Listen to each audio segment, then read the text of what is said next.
Yes, we're back on this fine Friday evening again, and of course, if it is Friday and it is 9 o'clock, you know what that means. It must be time for that Friday feeling here on the Boys on the Bus, and as usual, is the gruesome twosome, the dynamic dudes. Of course, if I'm on the screen, then he has to be here as well. It's the wise man, he's Canada's favourite Tim, he's everybody's favourite Tim on this channel, let's be honest. Liam, how are you doing, mate? Aye, doing good, Phil. Quiet week. Well, actually, no, we saw a good game through the week there, but aye, good mate. Then you just sit and chat away and see how things are going. Hello, everybody Aye, in the bus. Hope you're all doing well. Aye, let's get into it, Phil. aye, indeed, I looking like your forward top, to by the it. way. I'm a closet Roma fan myself. That's always been my That's challenge. But I do look out for the Napoli highlights now just because of Big McTominay. McTominay, you Oh, know. he's different level, mate. Different gravy, him. But no, I'm partial to a good bit of Italian football. So tonight it's Roma. It's getting represented. So, but thank you very much. And folks, of course, before we go any further, you know what to do. Do all that good stuff. Help the channel out massively. Do I say hit the like button? Help us out in the old algorithms. Algorithm CSC. Get us spread around the world of YouTube, around the Celtic podcast content. You know, people who like that sort of stuff are more likely to see us pop up in their recommended videos. What else can you do? You can hit the old subscribe button if you haven't done so yet. We're on 1,630 something the last I counted. So thanks to everybody who's jumped on board so far. And hey, if you just discover us in the next few days, whatever, then keep us in your life that wee bit longer. You know what to do. Hit subscribe, hit the bell notification, and you'll be reminded when we're on the road. What else can you do? You can get involved in our comment section tonight. Let's have a wee look, Liam, and see who is in for us tonight. Kev1 is here, Jim Dolan, Jim C, James Kennedy is in, Smell the Glove is here, Paul McFarlane's popped in, Teresa Lyle, William O'Toole, Robert Duck, Graham Tyrrell, Charles here, David Grant, Paradise Huddle, You'll Never Walk Alone is also here as well. But yeah, a lot of the usual names popping in already. So take your usual seats, guys, and yeah, we will get started very, very soon. And what else can you do? Oh yeah, if you want to become a Boys to the Bus member for the small price of $1.99 a month, again, none of our content's ever going to be behind the paywall or ever on Patreon.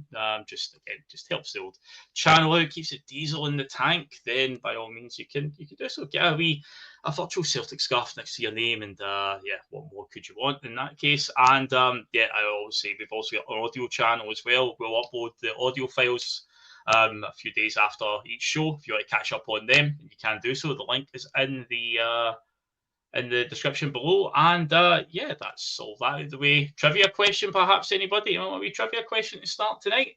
So tonight's trivia, and we'll come back to the answer at the end of the show, it has 5 answers to it. So the question is, Celtic beat Livingston on Wednesday.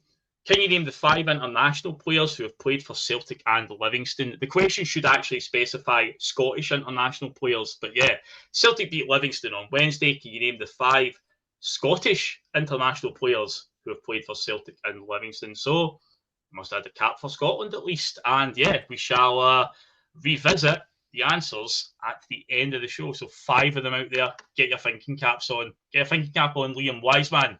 I'm sure you'll get a couple of them. But yeah, Scottish international. Say the question should say Scotland international, but that word is missing. But there you go.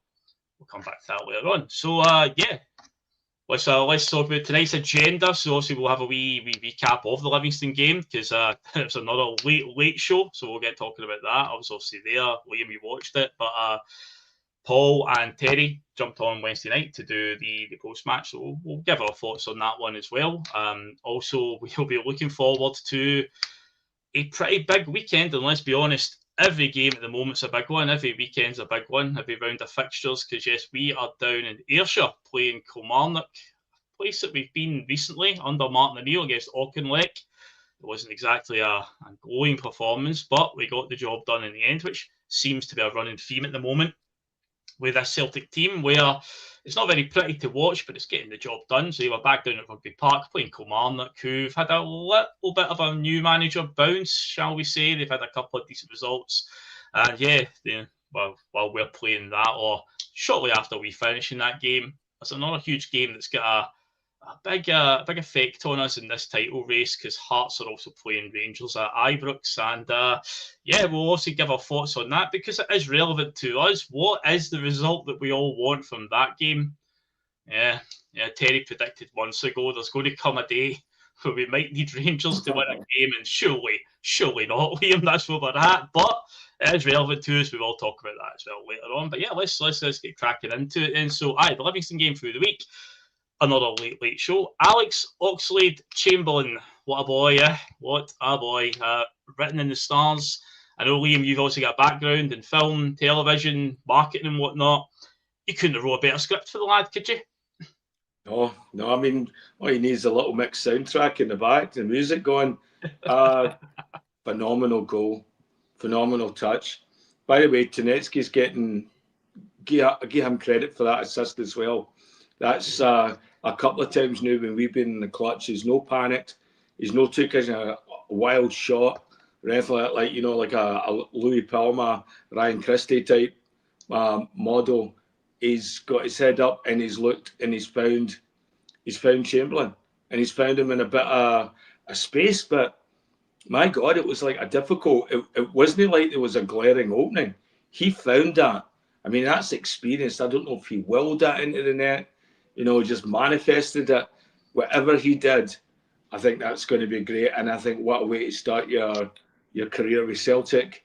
And I think, unfortunately, it was a half-empty stadium, or not capacity, but I hope that just spurs him on now. That okay, we've got him now, and he becomes a bigger leader in the dressing room as well, which is something I thought we needed. I thought we needed another big leader in the park, another voice that guys can look across the dressing room and go, hey, that guy's got a Champions League medal. He's played in that Liverpool team. Won a Champions League, EPL. He's just exactly what you wanted. You're right. It was proper Hollywood, and you couldn't have wrote that. But if you did, it's going to be starting the hoops. Oh, big time. I mean, 13 minutes of football he's played this season, because obviously he got released in the summer by Besiktas, and he's just been training with Arsenal. So, not bad 13 minutes, I suppose. But even when he came on, I was watching him closely because, again, you're excited to see a new player. And this is a guy coming in with, obviously, Premier League experience. He's won the Champions League, he's won the Premier League, he's won the FA Cup, he's won the English League Cup, he's won the full set. So, and he's got, obviously, multiple caps for England. Turned out, and I totally forgot about this, he's actually scored a goal at Celtic Park before for England against Scotland in a friendly back in 2016, I think it was. Wayne Rooney scored a couple that night as well, and they beat Scotland pretty handsomely that night, 3-1. By Oxlade-Chamberlain scored the first at that end of Celtic Park as well. It was down at that end, but I totally skipped my. I remember him scoring against us against Scotland in the 2-2 game. I mentioned that I think it was last week. The Lee Griffiths free kicks. Oxlade-Chamberlain scored in that one as well. But yeah, he scored at Celtic Park. But yeah, he's made it 2 now. But yeah, just when he came on, just like watching his movement, making himself available, always looking for a sort of forward pass, trying to switch the play. There was just a touch of class about him. So even though it's only 13 minutes of football he's played, you could just tell that this guy, again, it's the whole if we keep him fit. But yeah, what an asset he could be. Martin O'Neill at this age should be another shrewd signing. He's always been good, but we've said this a couple of times in recent weeks, Liam. Martin O'Neill, one of his major tropes as a manager is getting a hold of players who've got a point to prove and making them prove that point. And perhaps he has just got into Oxlade-Chamberlain's ear essentially and just made them feel 10 feet tall. Just made them believe again that you know how good you can be. You've shown how good you can be. Go out there and do it. And yeah, when that ball fell to him on the edge of the area, just that touch, just to set it up for him, open his body up and picked it out perfectly. Funny enough, I said to the boy next to me, and I think I tweeted it through the week as well, it was so similar to a goal that Olivier Ntcham scored for us against Rosenborg a few years back under Brendan, a qualifier. Funny enough, another central midfielder who wore 21 on his back parallels are unbelievable. But yeah, same thing, edge of the area, roughly about the exact same spot, takes a touch with his right foot at the stadium cell and bends it into the far corner with that trajectory. And but yeah, what a moment! And I know you say that the attendance wasn't amazing. It was better than the cup game, the previous game before that against Dundee. But I'll tell you something: if it wasn't a full capacity, the noise when that one hit the net, it rivaled some of the loudest ones I've heard. Because yeah, just I guess the excitement of being a new player as well. But yeah, we're going to need that going forward. We're going to need the crowd. We're going to need the noise because again, keep saying it, Liam. We're in a serious battle here. We're in the trenches, mate. Aye, it was good to see how the team responded to him as well too. You could see that he's already as well liked within the team, and you could just see it in the faces of the players and all that. And I like what you hear about him so far as well. That he came in very humble.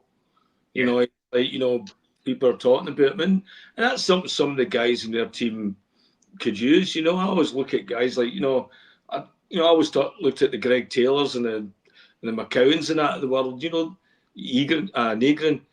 There's guys that could use a wee bit more humility and do your talking on the park rather than being a big mouth in the dressing room. And that's what I like to see. And it's going to be interesting to see how we manage him right now as far as fitness goes. When he came on the park, he didn't look like a guy that was rusty or anything like that had sat out, the majority of the year.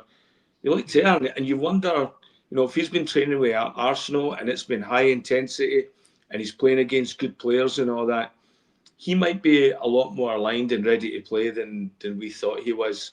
And so it'll be up to Martin and the coaches to sort of get that out there. But once we've got him there, that gives us an absolutely fantastic addition to the midfield. And maybe we can start changing it a bit and maybe start going with a 4-4-2. I think maybe now we can start seeing that option coming up. Yeah. I do think he needs to change the structure of the team, the tactics, just to something different, because it does feel very flat at times. Because let's take the moment away with the Oxlade-Chamberlain thing. Let's look at the performance overall. It wasn't great, right? Obviously, Rangers dropped points. As I was leaving the stadium, obviously the news came through that Stevie Welsh had scored. We were literally just heading out. I sat at the Lord Jockstein stand, so we were just at the sort of bend at Jane Field Street, heading towards the Gallagate Road, just about there. And there's like an old factory right there in that corner. So literally me and my dad, and obviously the crowd are leaving, and somebody obviously had it on radio, on their earphones, whatever, and somebody obviously shouted, "Motherwell scored." And the roar for all the fans. Me and my dad thought that they'd won it. Like there was that, the celebrations were that raucous at that point that we thought if Motherwell actually won the game. But it turned out it was a late equaliser. Obviously, it was Stevie Welsh. So that obviously added to the excitement coming out of Wednesday night. But in isolation, looking at the performance overall, very similar stodginess to the Dundee Cup game a few nights before. We're going in, we're at home, we're against a team that aren't particularly good. We have a lot of the ball, but we're not doing much with it. Strangely, though, on Wednesday night, we came at the traps flying. I felt we started the game brilliantly, and their goalkeeper just decided to turn into the spaghetti had Buffon. He was absolutely pulling saves out of nowhere. Some ridiculous chances we missed as well. Like when Maeda goes down for that wee diving header at the back post, it's like there's no conviction behind it at all. Just stay on your feet and just put your laces through it. But anyway, we obviously should have been well ahead. But when we do go ahead, it feels like we just feel like, well, that's fine. We'll just sit back now, because the whole tempo of the game just seemed to come down a notch on Saturday night. Obviously, we huffed and we puffed, and we got the equaliser, took it to extra time against Dundee. And I felt that when we 2 minutes into extra time, we go and make it 2-1 against Dundee, and it felt like the rest of extra time we just again came down a level. And I don't know if that's Martin O'Neill and Fozzie and Maloney are looking at it with so many games piling up. We don't want to be going gung-ho for the full game every game, because we do still have injury problems. We do still have players that, let's be honest, aren't good enough. So I don't know if that's the sort of like the tactic where it's like once we get our noses in front, we'll just sit back. I noticed that Maloney did I think he did the presser 2 weeks ago for the weekend game. He did like the Friday presser, In fact, it was because we were going to be playing Falkirk, and he talked about the previous game we played with Falkirk through there, and how we won 1-0, and he really complimented how well we defended that night. You know, how we got in ourselves in the lead and how we dug in and defended. And to me, it's like, have the management team just got that much confidence in this backline? Because at times, I certainly don't. I know many fans don't. But I do feel like it's happening too many times now where we will get the goal and then suddenly it's like, right, all the intensity just drops a few levels and we're just quite happy to sit back. And it's a bit of a dangerous game to play, as we saw the last two games, where you're not going to get away with that all the time, Liam. These late goals, it's great drama and it's obviously results in wins, but it's not going to happen every single week. If that's genuinely what the idea is, where it's like, we're good enough to defend these leads, we're going to get caught out eventually. So I really hope that isn't the tactic here. Well, it seems like we still have the Johnny Kenny hangover as well, whereas I thought we were amazing in the first 15 minutes, but we missed some amount of chances. You know, Big Chincharo, I think he should have buried some of them. There was a couple that were weird where the ball came across where it looked like if it had just hit half of him, it would have went in, but somehow he managed to trap it in between his legs and it came out the back rather than in front of him. You know, there was a few where he looked like he was really fighting it. There was a lot of other players, they were throwing everything in front of the ball. I think their keeper made a lot of good saves. But there was a lot of times we were getting to the byline, we're putting it right into the keeper. We're trying to, you know, Martin O'Neill said he wasn't a big target man. It looks like we're trying to play for a big target man, but we're not getting it to him. So I don't know. It's like we need to figure out something there. We need to say, if we can start putting away these chances, and maybe it's just the timing. Maybe it's as soon as this team clicks, I think somebody's going to get a right doing. Because there must have been really about 6 chances as well. The other thing about seeing at the end of the game, that's 2 games in a row where the refereeing has been like really, really dodgy in the last minute. The amount of fouls that were given against us for stuff that looked nothing like fouls in dangerous positions, you know, positions where they're in our box and their goalie's taking the free kicks. Some of them are really, really questionable. And if you look at the stats of the game when they throw them up the end, you know, there's one that really, you know, stood out to me, and that was we had close to 80% of the possession. And I think our foul count was 12 to their 7. We managed to get 12 fouls when we control the ball 80% of the time. You know, it just shows you, and there's so much a part of the Scottish game right now, especially against Celtic, I think it's ruined it. It's ruined it as a spectacle. It's that bit where the defenders, or the forward in their case, whatever, is waiting for the player to come behind, and as soon as there's any touch, they're flinging themselves on top of the ball, and the refs are just blowing it right away. You know, the big guy that was having the run-in with Arroyo, it got him a yellow card and all that. I mean, he was at it the entire game. And you can see him, he was laughing. At one point, he grabbed his bosley and gestured him. I was like, I thought that was a yellow card. Same with the amount of guys running up to referee asking for yellow cards. I thought we were done with that that was an automatic yellow. Maybe that's just Europe. But I thought it was just the captain that was meant to speak to the referee. I thought that was a thing. Aye. So, I mean, the last 2 referees we've had, this new breed of Scottish referee.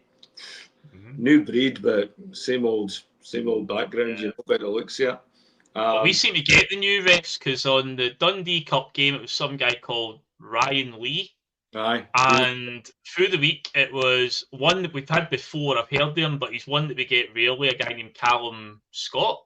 Callum Scott, right? And apparently on the weekend here, we've got another relatively new one. I saw his name earlier on. I think Hamish Carton mentioned it on Celtic AM or the Celtic Way or whatever, but I totally forgot the name. But again, it's another one, but it's like, why do we keep getting the US? Strangely, at the start of the season, we couldn't escape Don Robertson, but we've had Don Robertson in ages now. I genuinely feel like in the first half of the season, he must have refereed like 9 of our games.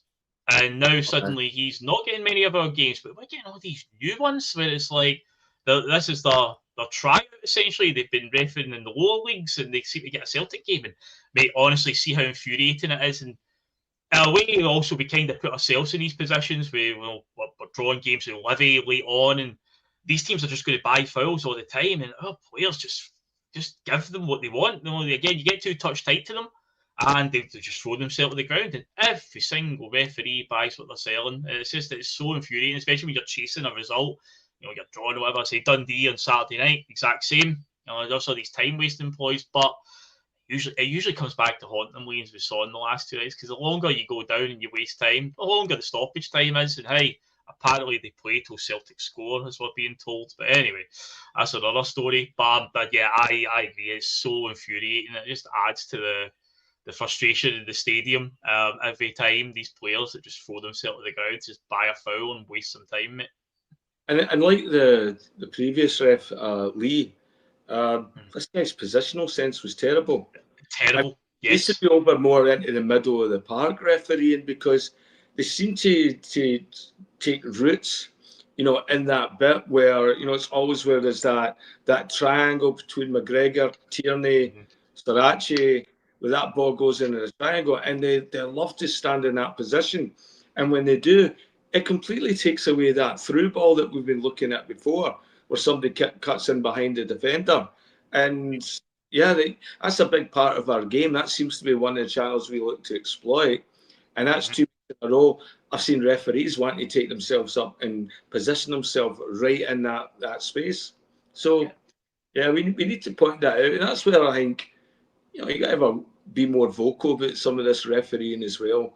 Other teams aren't as short to do it. McInnes is always putting pressure on referees. Rangers are always doing it in every aspect, for their commentators, to their backroom staff. Everybody there's putting pressure. We need to ask for the same sort of thing. We need to be looking at it as well for these guys to be accountable, because you got to do it while you're winning. We do it while you're losing.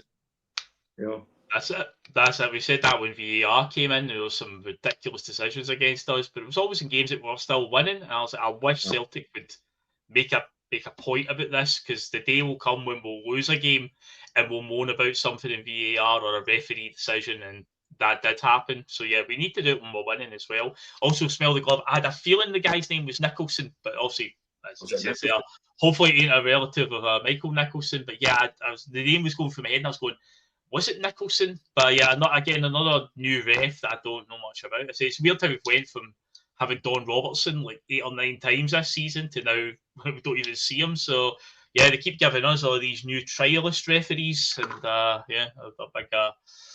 big debut, try to see if they can handle the Celtic Rangers fixture one day, if they'll make the right calls in that one.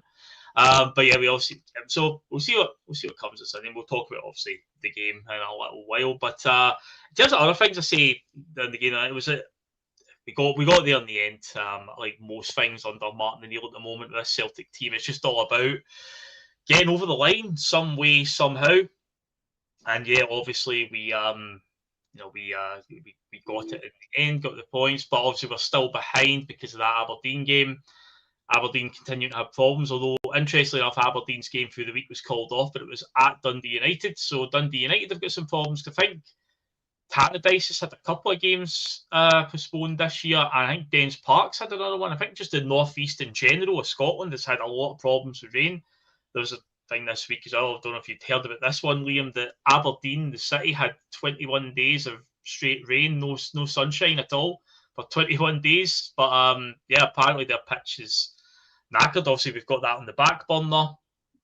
Hopefully, when March the 4th comes, we'll actually get it played this time and it doesn't continue. But yeah, it seems like the pitch at Aberdeen is having problems. So hopefully it doesn't turn into the famous one from years ago, Motherwell. Remember the 07-08 season, where Motherwell's park was absolutely destroyed and so many games are put on the back burner because that's what we don't need right now is the old fixture congestion. And speaking of which, I suppose we may as well talk about it because the next time you and I will probably be on screen will be next Friday, and there is a European game. We're talking about fixture congestion, and obviously we've got a European game midweek against Stuttgart.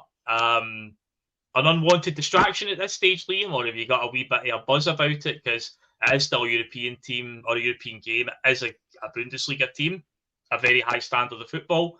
But yeah, that's coming up as well. I say we're about to go into a very, very busy period after this Kilmarnock game. It's relentless with big game after big game. But how are you feeling about that? Looking ahead to Thursday just now. It's a free hit. Here's a chance for Martin to sort of like experiment and see what he can get out of these players. I think this is the point. We use that game to find our best team. Find the best team now that we've got a chance to see most of the players. You know, Mvuva, what's his name? He's sort of been... Mvuka, who didn't even make the matchday squad on Wednesday night after his debut against Dundee. I don't think it's a chance to showcase any of them. In fact, I don't even think they're in the squad. But here's a chance to... Yeah, and I guess Chamberlain's not in that squad either. I just missed it by a day. That's unfortunate, but... Aye. But, you know, I'd like to see his moving. I'd still like to see... Although we've been winning and he's playing well defensively, I think part of our problem through the week was Scales had far too much of the ball. And when Scales gets a lot of the ball, it's going to other places. He's overpassing, underpassing. Yep. He doesn't see the runs. He's very poor on it. You know, he's great defending. He's great when the ball's coming to him. But when you give him that ball, it looks like he's wearing work boots. You know, he's just running there and he looks cumbersome and doesn't look confident at all on it. You know, maybe now with Sirachi, by the way, Marcelo Sirachi, I think be our first signing next year. I think he's an absolute baller. I think great to see getting on the score sheet Monday when absolutely, I thought maybe somebody got a touch to that. No, I absolutely labelled that right exactly where they wanted it, and it was a great goal. And I'd love to see us be able to sign him full time. I think he's a proper player, and if we could get him on a longer term contract, that would be great. But what does that do with Tierney? Okay, is there a chance that we move Tierney into that scale slot? Now that we know that Tierney's got a bit more resiliency than what we thought he was going to have, he's played, you know, games. Do we slide him into the scales spot and use him there? I mean, we've seen him play in Scotland. He's played there with Arsenal. You know, that gives us another option. And if that's the case, do we try that against Stuttgart? Maybe that's one of the things we look at doing, because, yeah, you know, Scales, I think, gets found out there. And when the other team just lets him run with the ball, which seems to be a strategy now, we tend to, you know, it's easy to pick off. There was a lot of times where their players, Livingston, are stepping out and grabbing that ball. And so, you know, Rangers are going to try it. You know, Stuttgart's going to try it. Hearts are going to try it. Yeah, we need to sort of adapt right now and see if we can come up with a solution for that, because, yeah, he's fighting it. You know, it's a thing where centre backs, when they're given too long to dwell on the ball, that's when mistakes happen, and it goes back to when obviously Carl Starfelt was here. Remember the whole thing with him, where if he was told to just defend, I thought he was fantastic. But yeah, when you allowed him to dwell on the ball for a bit too long by carrying it out of defence, but again, that's a manager thing. Ange Postecoglou was asking him to do that. Liam Scales seems to be the one they asked that. They asked Austin Trusty as well. And of course, when Wilfred Nancy was here, the fever dream that was Wilfred Nancy, I think teams were quite well aware. Just let Austin Trusty have the ball and bring it out defence. You know, it was like they were letting us do it. So, yeah, it does seem to be a tactic, but every manager wants to play some kind of football out for the back and rely on the centre backs now being de facto midfielders as well. And Dylan Hound is correct with his comment. Who keeps giving him the ball? McGregor. Yeah, McGregor with those sideways passes and the backwards passes at times. But ironically, I remember saying this a few weeks ago, the game that we had at Tynecastle, of all the days for Callum McGregor to decide not to just keep passing it back and pass it sideways, it was that day, because we really needed somebody in midfield to just calm it down. And yeah, on that day in particular, he was like the total opposite of how he usually plays. But yeah, he does tend to just take. It comes deep to take the ball off of Scales, just to then give it to Trusty. who then passes it across to Scales and gives it right back to McGregor, who'll pass it back to me. So, yeah, there is a real frustration with that one. And in terms of another point that came out of Wednesday, a big talking point, and obviously this is a bit of concern, because obviously it's been asked in the chat as well about injuries to players. Can we now register, say, Oxlade-Chamberlain because a player's out long term? I don't know over the knockout stages if it's different, because the league stage is obviously 8 games and it's spread over 4 months. But the knockout stages, I don't know if they'd allow you to do that, because realistically you could be out after 1 round. But Engels did go off, and we haven't got a timescale yet of when he's back. Some fans would argue that's maybe a good thing, because there's a lot of fans that haven't really taken Engels. But the alternative right now is Rio Hatate came on, and if you think Engels is underperforming, then I think Rio Hatate right now, talk about an empty jersey. Like he was having a shocker on Wednesday night, and every other majority of performances he's put in this season, he's definitely checked out, and that obviously creates a bit of an issue right now for Sunday. Now, a lot of people are saying there's no way Oxlade-Chamberlain will get risked on the plastic pitch. I don't know. I think Martin, you'll obviously make that call anyway. Him and the management team will decide. But right now, Hatate, like, is a tough watch for him right now. It's like he can't do right from wrong. And I don't think it's a case that, he's no trying, because he is getting himself into good positions, but he seems to always make the wrong decision when he gets into these positions. If he wasn't trying, he would just saunter around the park. But he is looking to get involved. But the problem is, every time he is involved, Liam, everything he seems to do just turns to crap. And right now I'm really worried about Hatate, with Engels now being out, regardless of what you may think of Engels. Hatate right now really worries me if he's going to be the one that's shoehorned in till Engels is back. I feel bad for Hatate. The couple of big decisions that have went against him, the one in Europe and definitely that penalty on Wednesday. I mean, that was a joke. That was a joke. The way the boy was running in, leaping into that penalty, and Hatate has to go for the ball. He has to clear it, and the boy runs into him and then throws himself to the ground. And I felt bad, and and I don't even know if it was being naive. Like the one in Europe, I think was being a bit naive. He didn't need to put that pressure on the one, but that ball he had to go for.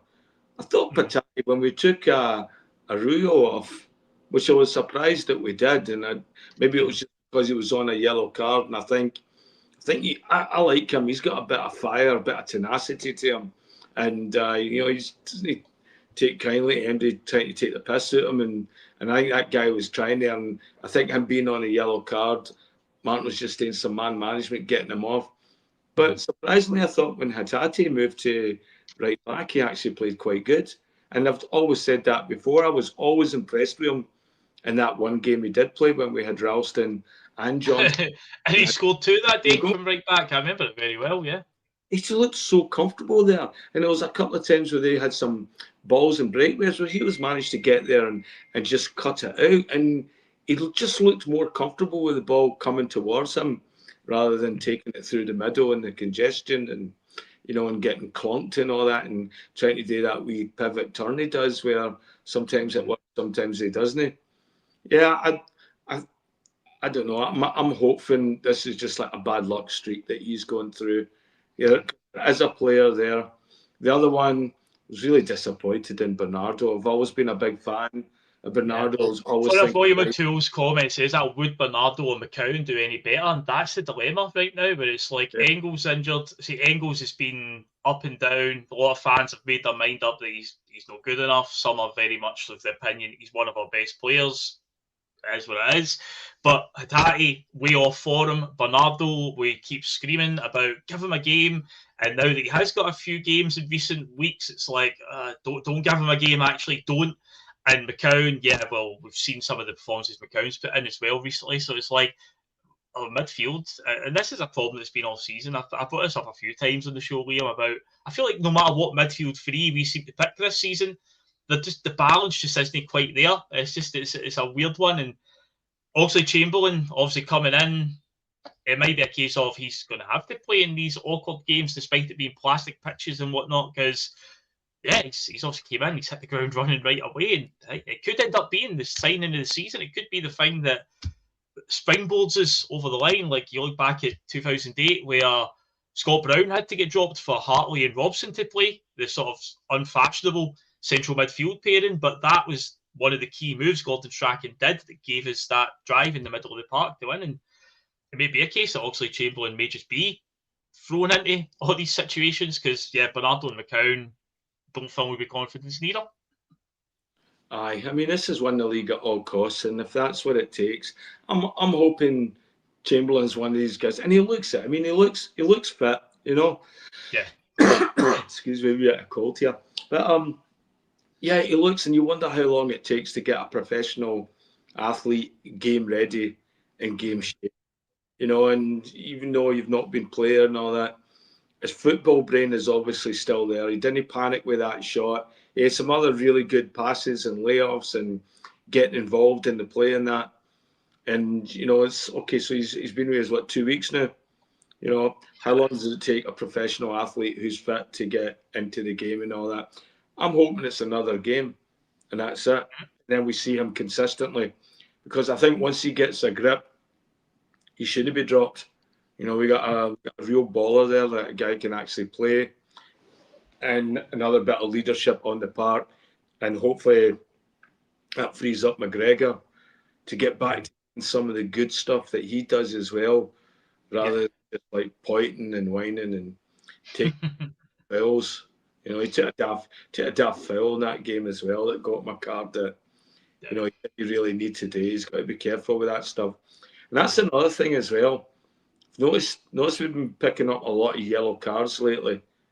And I wonder how that's going to affect us by going, you know, I imagine by the time we play Rangers, there'll be a few players very close to or nearly there, but going over that threshold and missing a game. You know, I can't remember the last time where that's happened to us, but my God, you know it's going to come close to this game. And we've seen it picking up a lot. Arroyo's on a few already. You know, so you look at him and I'd hate to see us build up this great relationship with him at the back and then having to throw Ralston back in there or Donovan against Rangers. I think Arroyo's the type of guy we need against Rangers. Somebody that's got that grit's not going to take any of their shite, you know, and also maybe that would be a great time to see his first goal. Aye, well, that would be a hell of a story.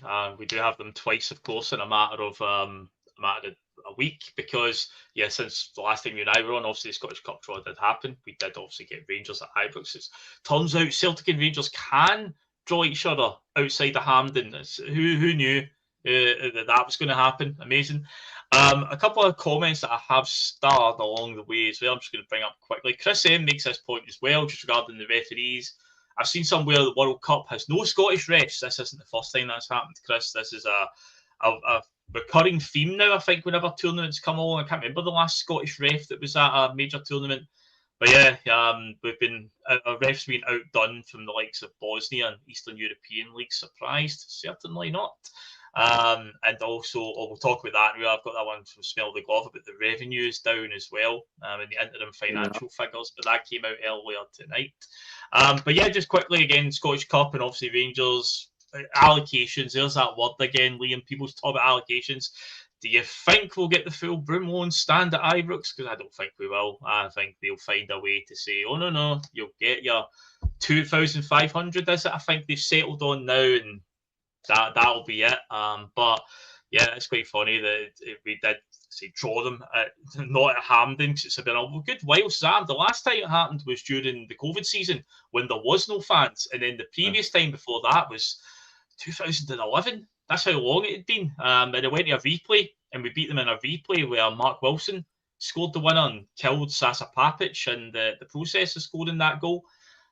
But it's been a long time since Celtic and Rangers played each other outside their game at Hampden in one of the cup competitions. But it would happen to fall at their stadium, and the rules do state that Celtic are entitled to up to 20%. They are entitled to ask for it. Hibs did it last season, and we gave them, I think they had like 6,000 fans in the quarterfinals. I think they played Hibs, wasn't it, last season?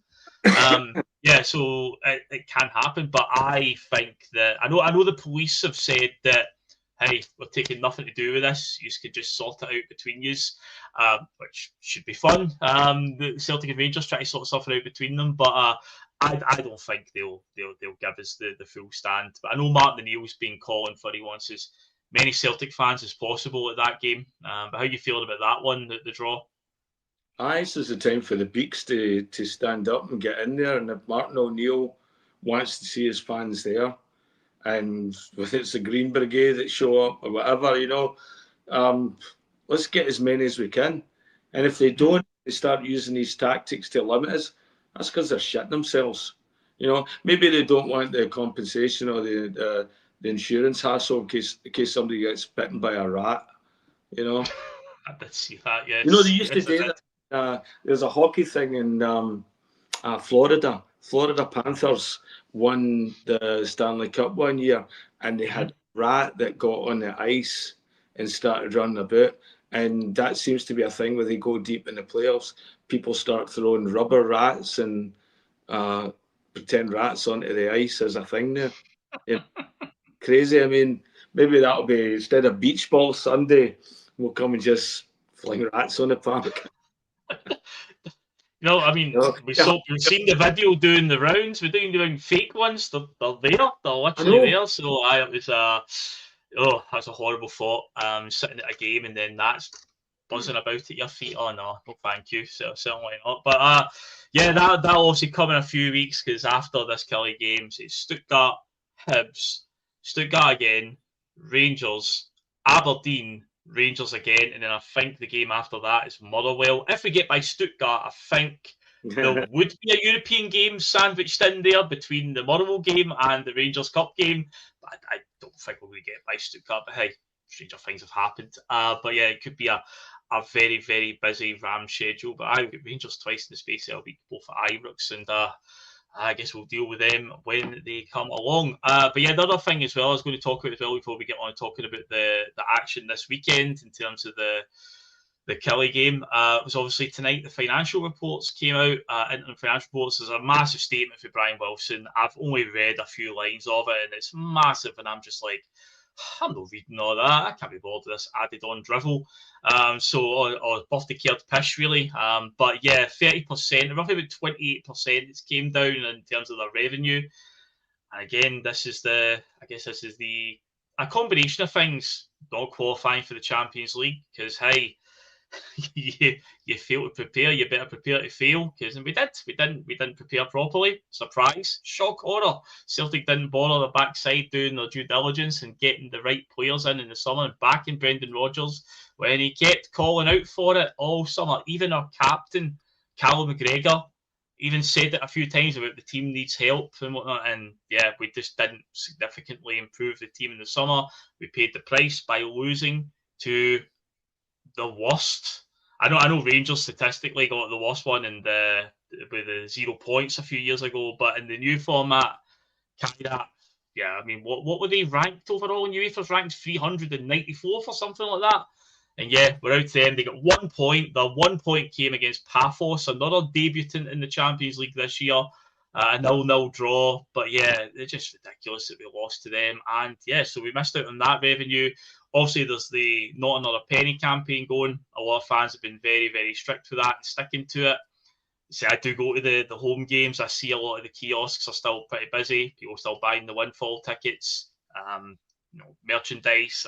You've got to sympathise for parents as well who've got young children. If the kids are like, I want the new kit, it's like, you've got to really do it, haven't you? So there is that. But yeah, I mean, the biggest one is the Champions League revenue, because we know how much that means to the club and how much money that brings in, which again begs the question, hey, if you love the revenue so much, guys, why on earth are you doing everything in your power to make sure we don't get it again next season? Because again, we've talked enough about the January window just past there. Going into it, we're like, right, we know what we need to improve, what positions we need to get, but yeah, we've obviously brought in 5 loans. Remains to be seen how they'll pan out. Obviously, Chamberlain signed, and he looks good just now. But it's going to be we're in this battle by our own doing, Liam.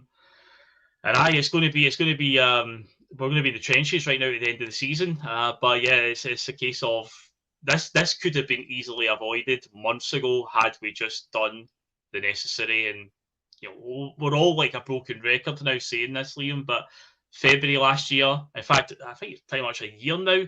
This past week was the first leg against Bayern, and then also we played them a week later, and we were so close. We gave them a good scare over those two games, and it's like we went from competing with Bayern Munich to couldn't even beat Kairat, and yeah, we're now in a three-way title race with no guarantees that we're going to come away with the title, mate.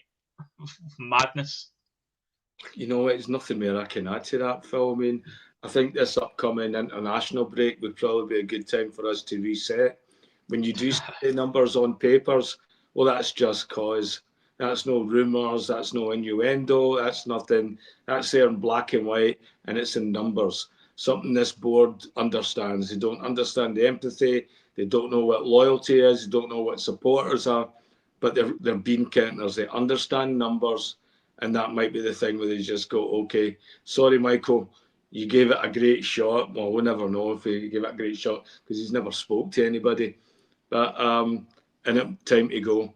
And at that point, maybe we can look at filling the coaching position as well. Identifying somebody. I've heard the rounds about Spanish guy Martinez. Bill Martinez, yeah, that one came up this week. That's an interesting one. But what's your opinions on that? I'll give you my take on it.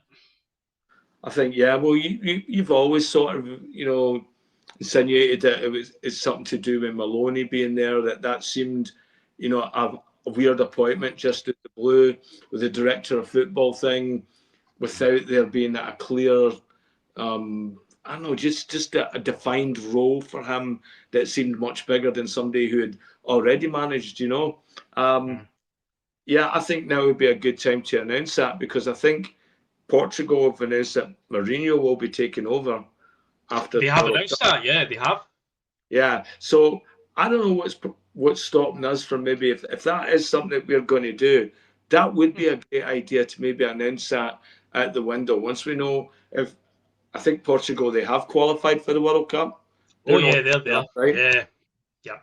So that would be a good time with the World Cup. Just get that going and getting Martinez in there. And I know he's preparing for a World Cup, but my God, we've got a lot of preparation to do so that we don't end up with another minus 30,000 next year because we're not qualifying for the Champions League. We've got an entire rebuild, and it would be great to get a director of football, a manager, a new chairman of the company, all the stuff that we need to start doing, we need to start bringing in now, and maybe that will be a domino effect, and I'm hoping that maybe it starts when we have that break.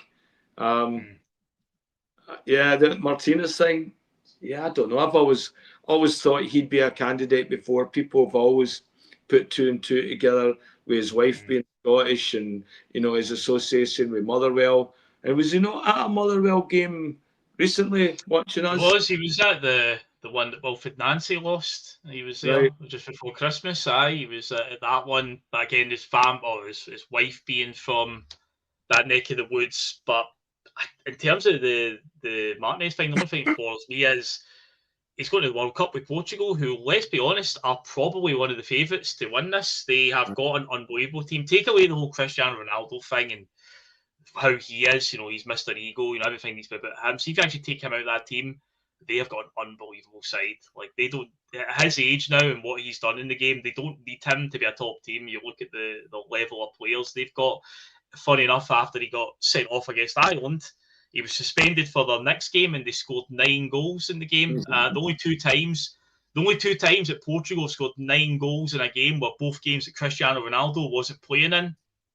Read into that what you will. So you've got to imagine Portugal will go pretty far. This is the biggest World Cup there's ever been. There's going to be, 40 teams or 40 plus teams? So it's not going to be the usual 5 weeks. It's going to be about 7 weeks worth of competition. If Portugal go deep in this tournament, you're looking at them being there till the middle of July. And it's like, probably going to have qualifiers to play in, I think. So you're like, we're going to need to imagine that now. The plan might be that Sean Maloney is going to very much be part of that background team, and he's going to have to do a lot of the groundwork if Martinez is indeed getting the job, because it can't sit dormant for weeks waiting on Martinez to come in. There has to be some serious movement going on if they're going to go down that route, and that's the biggest thing that puts me off. I would much rather that once the season's done, once the Scottish Cup final is, the full-time whistle goes, the last game of the season, we have an announcement out about who our new manager's going to be. That's what I would really hope we would do. But hey, that's been proactive, I guess, for asking the board to do something proactive and think ahead here. But yeah, that's the only thing that puts me off with Martinez, because I think he's got enough on his CV and enough clout there in his career to say, he probably would be quite a good fit. I know they've seen a few online comments about him from like Everton fans. I know he managed Everton, just saying that, if you thought Brendan Rodgers was bad with the horseshoe of death, you see about Martinez's style of football. And there is a few detractors saying, he's managed the Belgian national team when arguably the team they had, De Bruyne, Hazard, Fellaini, Vertonghen, Alderweireld, Lukaku, the golden generation that Belgium didn't win anything with that crop of talent that they had. So there is that, but I think he would be a good fit, and it would be a really high-profile one. But again, I feel like we can't sit around and wait. They would have to be looking at Maloney doing a lot of the work while he's away at the World Cup, because we can't sit around and wait till the tail end of July. And before we move on, just a quick couple of comments I'm going to look at. Ian McIntosh has brought up a point and saying, Phil, I watched a pod with young Regan on it earlier. I was just going to... I feel he would be a fantastic addition to this channel, a top lad with good Scottish football knowledge. Well, Regan is part of this channel. The problem is, it's just timing Regan. He can only get on at certain times, and basically we've got a post-match show, and this show is every Friday at 9 o'clock. TikTok is the other show that we do, but that hasn't got a set time. That'll just appear whenever we can fit one in, and it's just getting Regan to be available.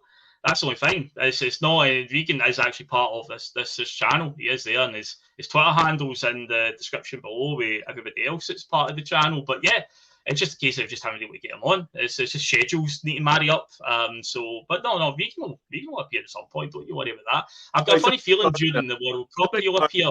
Didn't you? What's that?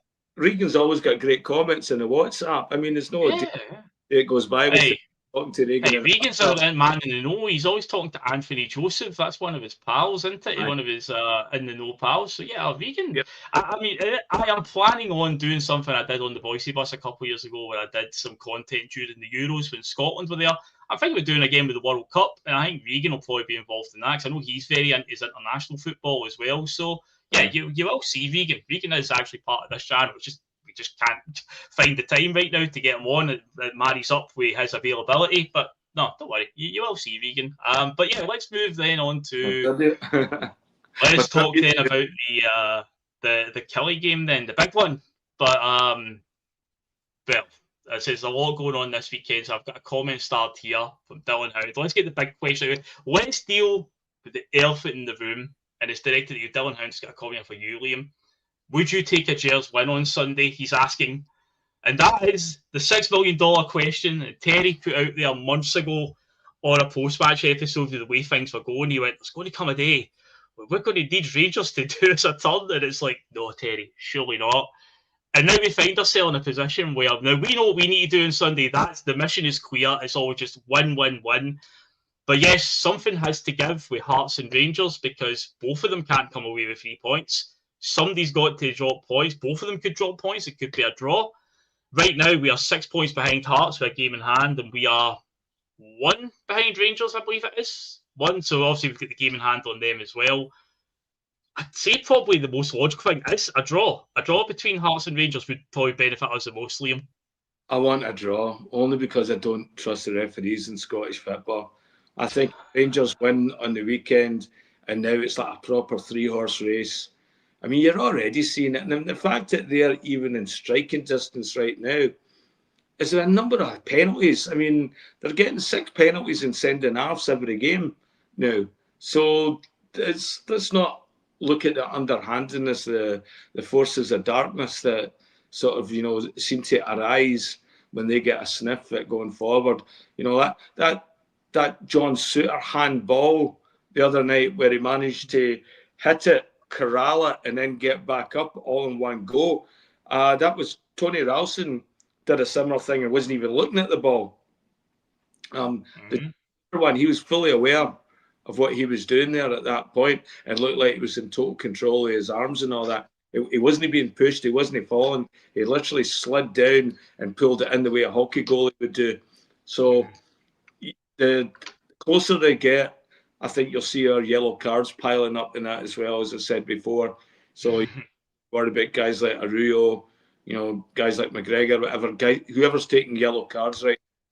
We have to really look at that and get that down there, because we could see ourselves missing a few players when we go to the ship pit to play them in 2 games.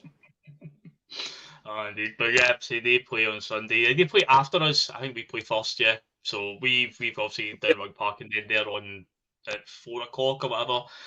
But yeah, so first and foremost, yeah, we need to do our thing is win at all costs by any means necessary. Whatever we need to do to make it happen, it needs to happen. So in terms of team, any changes see coming? Obviously last Friday we were on before the Scottish Cup game talking about Sinisalo. He's probably done, but no, he appeared obviously in the Cup game last week.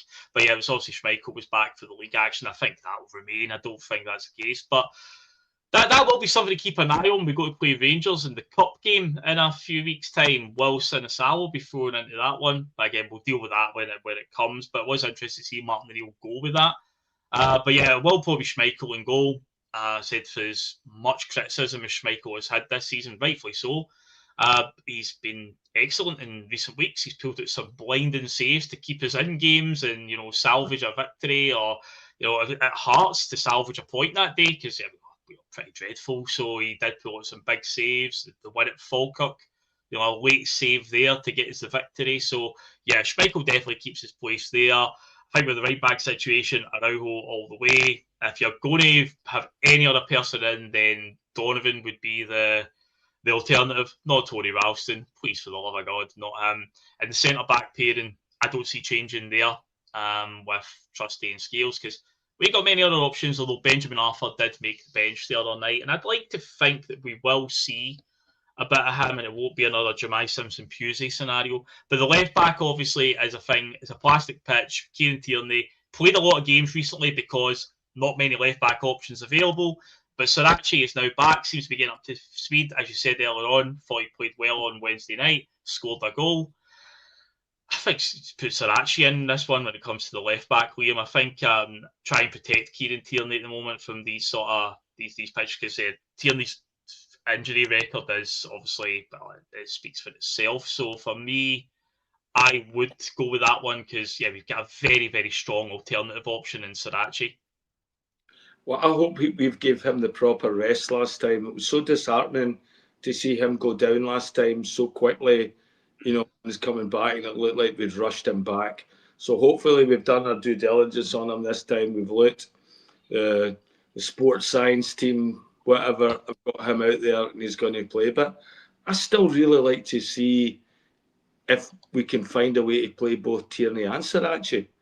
Is there a way that we can, Atati being out of form, do we move Sirachi up into that role? I mean, we keep signing a lot of these players as utility type players. When they're signed, we're getting told, oh, he can play this position, that position. We've even seen him on the right hand side. But is there a way of moving him up a little bit? Because as we can see, he's a goal threat. He's had a number of great shots at the bar. He's got a tenacity I really like. He gets in there, looks every bit a Uruguayan player. If you look for that stereotype Uruguayan, and I think that's what our team's needing a wee bit of that. And he can play with the big Mickey Mouse gloves on. I don't care about that. I think they suit some, but with him and Arroyo, and I like to see us having a bit more aggressiveness coming to our fullbacks, and let's see if he can work up and understand it with McGregor in the midfield and maybe Chamberlain on the other side. So I don't think we'll see Chamberlain for the full game. I think we'll probably still be melting him, but you never know. With a European game coming up, let's see. Win the European game, so you may as well try and get as many minutes as you can out of him. Yeah, right. So he's not going to play in that game. So maybe get him up to speed in that game as well. You know, the plastic pitch, I don't know. I think any athlete should be able to play in the plastic pitch. I don't like that. You know, you train plastic pitches and all that. So, and, you know, I don't know what shape the one in Kilmarnock's in, but as a professional pitch, you should be able to play on it, you know. I always find that.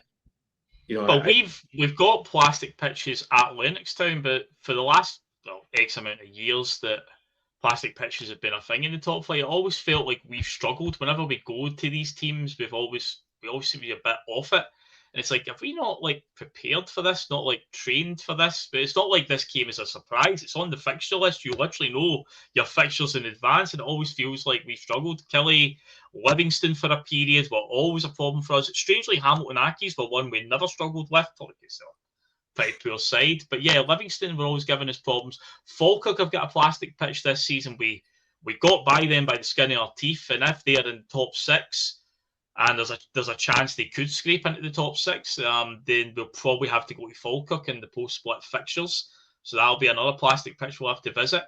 But of course, we did play down against Oxlade-Chamberlain just a few weeks ago at Rugby Park, and it was, we were always in control of the game. It was a kind of no frills victory, but yeah, it wasn't exactly, you know, we weren't zipping it around and playing any sort of exciting brand of football, and it's probably going to be something similar on Sunday. But hey, if it gets the job done, then that's all that will matter. But a key place where that's going to happen, Liam, is the midfield, and goes back to the point earlier, something we've said enough times about what midfield three is genuinely Celtic's best option. So we can expect that Engels probably won't play, went off injured, and we don't seem to have any sort of confirmation on how long he's going to be out. Nygren, as polarising as he can be, he scores a lot of goals. Again, a very sobering thought. If we didn't have his goals this season, where on earth would we be? So he obviously, for me, would have to come in. McGregor's the captain, so you've got that other jersey, and as we discussed earlier on, Hatate, Jesus, can't do right from wrong. Bernardo, McCown, and Oxlade-Chamberlain. Now, again, it's going to be down to Martin O'Neill and the medical team. I agree with you. I think players should be able to play on a plastic pitch, but we're in a day and age where a lot of players need to be mollycoddled and, you know, just protected. So Martin O'Neill will make the call. Obviously, the player himself, I imagine Oxlade-Chamberlain will probably be up for it. He'll be buzzing to play, especially after his goal there. Again, captain, so I would like to think he'll be thrown in there and he will be given the chance. But I guess that's one that's going to just keep us guessing right up till kickoff. Well, I think we've got an opportunity. Maybe this is the one we go 4-4-2 with, where you play Tierney, we play Sirachi in front of him as that fourth guy in the middle of the park. So you become Sirachi, McGregor, Chamberlain, and then it's either, you know, toss a coin between Hatate, Bernardo, McCown, if Ingles isn't playing. And then up front, I think you start with Chincharo, and then Junior Adamo. You know, he's not the park for a lot of goals now. You know, when we've in, I'd like to see what he can bring. Maybe a full playing off the big guy. You got a big guy, fast guy. Actually, they're both quite quick. Who knows? Maybe that gives us a different option, because our wingers haven't been tearing it up. But, you know, moving Sirachi and Hatate doing those two wings, maybe get them to get the crosses in or get the balls across, that might give us a better option. And now that we've got Chamberlain, you've got another more bit of intelligence in the middle of the park, where you can actually, you got McGregor playing the defensive part, but maybe that gives Chamberlain a free role to start looking for some of the playmaker, the creativity stuff we've been looking, or it gives them an opportunity for the two of them to build up a relationship where they're both defending and they're both looking for those creative outlets as well. Mm-hmm. No, definitely, I'm in favour of a change of formation. I said earlier on, I think there's something very stale about this style right now, this 4-3-3 that we've been playing from the start of the season under Brendan. It was slow and it was plodding, and it does feel like it's went back to that. Yes, granted, we are getting results. We are scraping through games compared to early on in the season, losing to Dundee, losing to Hearts. We had a 0-0 draw with Hibs at home. We scraped by Motherwell by the skin of our teeth at Celtic Park under Brendan, so it was always a bit ropey. But yeah, we're getting there now. But I do think I've two up front, big man, little man, the old school stuff. Vanchara, obviously, big physical force. The thing is, he looks like he's got a lot of good, knock-ons and wee touches here and there. The link-up play looks as good, but the problem is there's nobody up next to him to link up with. But this Junior Adamu, is that I want to see more of him, because obviously he scored that really cheeky goal in the cup game, really audacious to even try that at that stage in the game, and it came off. Thank God it did. But yeah, for the rest of that extra time, you wouldn't even know he was playing, and then obviously when he was on the other night again, it was like he was pretty invisible, really. So maybe they would do that, and I think with Martin O'Neill being quite the old school head that he is, he would favour maybe a change, but there's also maybe a mentality, Liam, within them where it's like, look, we just need to get this through to the end of the season.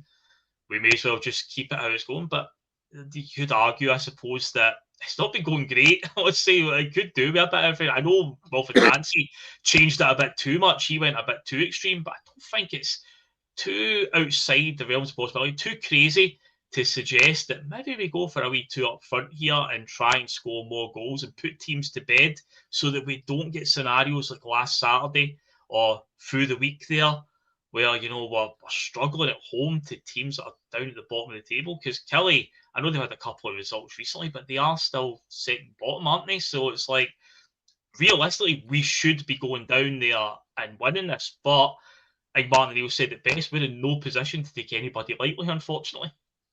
So, Phil, let me throw this to you then. Maybe some of the members of the bus here can add in as well. Mm-hmm. You take a page out of Mikel Arteta's book and play Tierney on the wing. And that got Sarachi on the park as well. And could try that against Stuttgart as well. Whereas Kieran Tierney, he's been great for getting crosses and all that, but he also his crossing's been very good. Yeah, that's actually up there as well. Did I imagine this? But did Kieran Tierney not play as an auxiliary winger for Arsenal at the tail end of last season? Mikel Arteta played. He did. Didn't he? I didn't imagine that. That's Champions League games on the wing as well. That was it. Aye. And he looked good. He looked good playing for them in the wing. And against Kilmarnock, no bad idea trying that. That might be some of the shake-up we need, because we seem to just keep. It's a big merry-go-round of the same players. Everybody's getting the same chance, the same opportunity. Yeah. And they play one game and then shit the bed the next two. We need somebody that's going to go in and maybe it's going to claim that. And, then we've got something up front, to actually get a target man involved if we need to. What you say, well, like Martin O'Neill talks about Chincharo being a Chris Sutton, right? Let's find him a Henrik Larsson. I know that's big words. That's big. But let's get him some crosses into the box. Let's get him some of that, because his only goal so far came from a Kieran Tierney cross, and it was a glancing header running across the front of the goal, and it went into the back post. And it's like, we don't do enough of that, neither, getting crosses into the box. And Kieran Tierney does deliver a good cross. I've noticed that. Compare it to Tunekti, who has a very erratic end product in terms of goals and assists. Now, obviously, recently, he also got the assist for Adamu, got the assist through the week. He scored a goal there. So hopefully he can start to push on. But there was a period there where with Tunekti, there was no point in him trying to dribble into the box, because he just ran into traffic every time, just ran into a defender, and nothing came of it. So hopefully we can start doing it, and then more hitting the byline and getting crosses in. Because if you've got a 6'3", 6'4" striker, you want to utilise that instead of just playing to his feet all the time and try and walk into the net. Some of the midfielders that just look for an extra pass all the time. It's like there needs to be just a bit more urgency in the play. So hopefully we can start to see that. Now, in terms of the forwards, to say I would have Vanchai. I don't think he's going to change the shape as much as we're hoping for that. I don't think he will. What would you do with Daizen Maeda right now? Because he seems to be more than a bit checked out at times this season. It's looked that way. Obviously, he didn't play in the cup game last week. He got a rest there. But yeah, he wasn't particularly effective against Livingston through the week as well. But hey, he's here. There's nothing he can do. He's here as a Celtic player to the end of the season. I know he obviously wants his move. He was denied it the summer. Was there another inquiry somewhere in January? We don't know. Maybe Martin O'Neill blurt it out one day in a press conference. He has a tendency to blurt these things out, Liam. But in terms of Maeda, like, what would you do with him just now? Because we know how good he can be, but right now he is nowhere near that right now, and it's a case you got to try and play the ones who are in the best form. 4-4-2, him and Chincharo. You got Chincharo, who's brilliant at holding the ball up, making that move, bullying some defenders. I like the way he backs into the defenders and pulls a foul, the way Chris Sutton used to do. I've seen that. Oh, yeah. He did that on Wednesday night. A couple, aye. And then, and then you've got Maeda, who's rapid, but that speed has seemed to have went away from him. And even though he misses a lot of chances, he creates a lot of panic in there. And maybe we get the two of them up front and we do it play as a 4-4-2. I know I'm really pushing for this, but I just want Mike Bassett style, 4-4-2. That might be good. And maybe Tanetki falls into that sort of like he becomes that fourth fullback, that fourth in the midfield as well. Yeah. I think he's played really well. He plays both sides. I think it's his. I think I was disappointed. Yang's not playing as much right now. I thought he's done nothing. Yang's dropped a wee bit, but what a weird story it's been with Yang all season when you look at how it started, when he was halfway out the door and then we're kind of relying on him. Martin O'Neill then got a tune out of him and then it kind of all went quiet again. And he's a lot better. Season. He's a lot better bringing on in James Forrest. James Forrest has been on just look like the jersey. Yeah. His tank out of gas completely, and it's even as a fan, it's so predictable what he's going to do, and he just has that sort of way of running where he just doesn't look like he's involved, or it's just too dainty.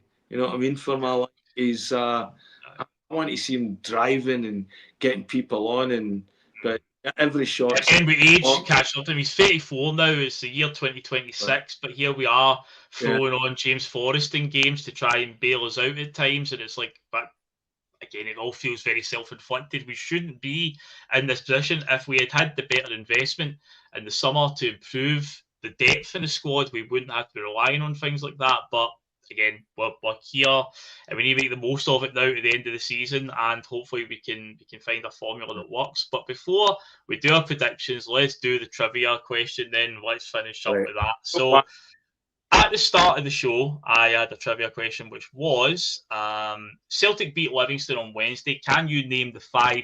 It should say Scotland international players, but it just says 5 international players who have played for Celtic and Livingston. So 5 former Scottish internationals that have represented Celtic and Livingston in the Premier League.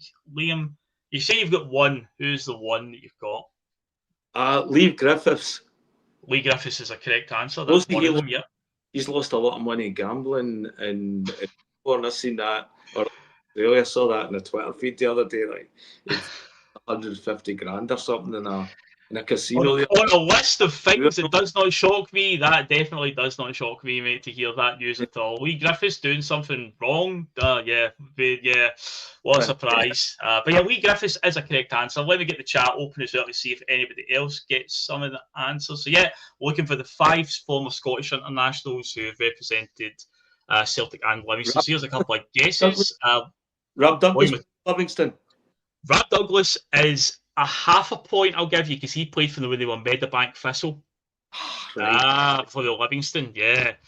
So Mark Wilson is a guess, but that is not a correct answer from Volume 2. Let's see. Well, Graham Till's asking is one a keeper. There's loans. Well, they played for Celtic and Livingston. So if they played for them, then yeah. They've got a Scotland international cap. Tony Ralston. No, Tony Ralston went on loan to Dundee United, St Johnstone and Queen's Park. Graham Tyrrell's got one. Say his name quietly, Liam. Read it on the screen. He's a correct answer. Who is it? Kenny Miller. Kenny Miller. Why? I mean, Yeah. Tony Watts played for every club in Scotland. Tony Watt has played, he has, to be fair, but he's not played for Livingston, so that's not one of them.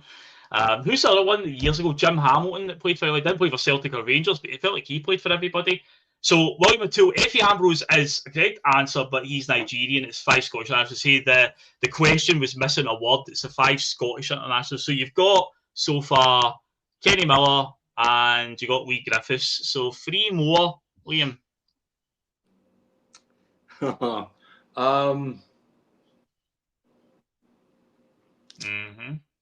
It's the Scottish players we've had played for Scotland. Not Scottish, but Sanchez Broto, Spanish, Scottish. Although, yeah, right, he has played for both of them, but yeah, Scottish internationals. John Collins is not a correct answer as well, Kev. Not a correct answer. There's a few. Do you want me to put you? Oh, wait a minute. Patrick McLaughlin, Scotland. Darren Jackson is a correct answer. Darren Jackson played for them when they were Livy and they were Meadowbank Thistle. He played for both. But yes, Darren Jackson is the correct answer. So he's in the 5. So 2 more to go. There's a very... See, I'll tell you this, Liam, give you a clue.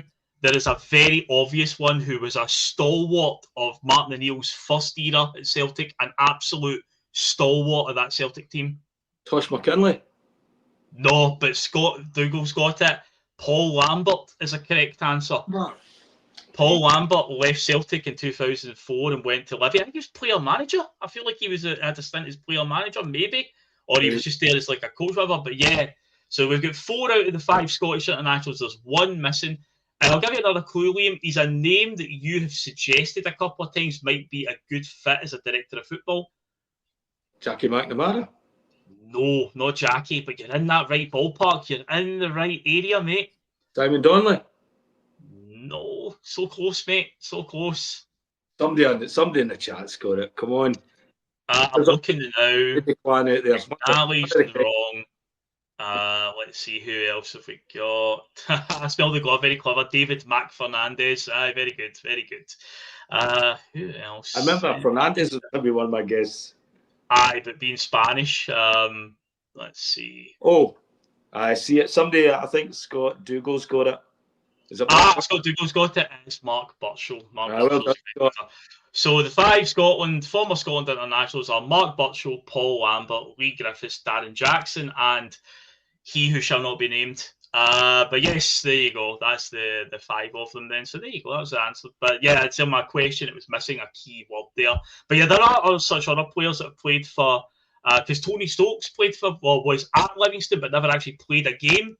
But of course, he's an Irish international. Obviously played for Celtic. Effie Ambrose, there's an international because he played for Nigeria, played for Celtic, and he played for Livingston as well. Because Ambrose has played for pretty much every club in Scotland as well. He's moved on to a lot since leaving us. But yeah, in the same bit, Rob Douglas was a good shout, but yeah, he played for them when they were Meadowbank Thistle, so he's half a point. 5.5 points there. But yeah, that's this week's trivia question. So the last thing we need to do before we go is how are Celtic going to go on at the weekend? And if you wish, Liam, you can also put your prediction in for the other game that's going to affect us this weekend. How do you think they're going to go, mate? I think we're going to win 3-0, and I think they're going to draw 2 each. Oh, okay. A draw at Ibrox and a win for us. I think we'll win as well, but it's going to be ugly. It's going to be really ugly to watch, and it's going to be a very scrappy. I'm going to say 1-0. I'm going to go for that. And as for the other game, say it's very relevant to us, I'll go for a draw as well. But yeah, I'll say outline 1 each. But who knows? But as long as we do our bit, I'll take a scrappy 1-0 right now. Let's get some of the chat, see what they're saying. Paul McFarlane says 4-0 to Celtic. Smell the glove saying 2-1, says 2-2 in the other game. Kev1 saying we need a 0-0 at Ibrox. Well, that's a draw. Doesn't affect the goal difference, I suppose. That'll be good. Sligo Boy saying 1-2, an ugly victory. Yeah, definitely. I'm a great guy says 1-0, 96th minute. Aye, we'll just play till Celtic score. That's how it works, apparently.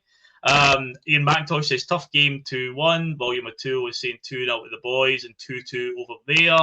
Aye, I'd just say pretty unanimous. But yeah, it seems like the chat in regards to the other game are looking for a draw in that one. That seems to be the most logical outcome there. But say first and foremost, we need to do our thing. We obviously kick off early on Sunday, where the lunchtime kick off. I think we're 2 o'clock, and then they're at like 4:30. So will be finished by the time we can sit back and see how that goes. But yeah, Celtic, again, the job, the mission is clear. It's the same mission statement every single weekend now. It's just like, just go out and just win. Just find a way to win by any means necessary, Celtic. Nothing more needs to be said. So yes, we shall head off, folks. That's been another Friday feeling. Obviously Sunday we will get a post-match show sorted. Terry will be on with that. Whoever joins them, we shall sort it out. Maybe me, maybe vegan. Vegan. Yeah, we'll have a look around, see who we can get on to jump on with Terry, and yeah, we shall catch you on the next one, folks. So do all the good stuff on the way out, like button, subscribe, all that jazz, and yeah, we shall see you in a couple of days. As I say, on the Celtic, the mission is clear now. There is no failure. It's not an option anymore, Celtic. Let's go and get it done on Sunday. See you later, guys.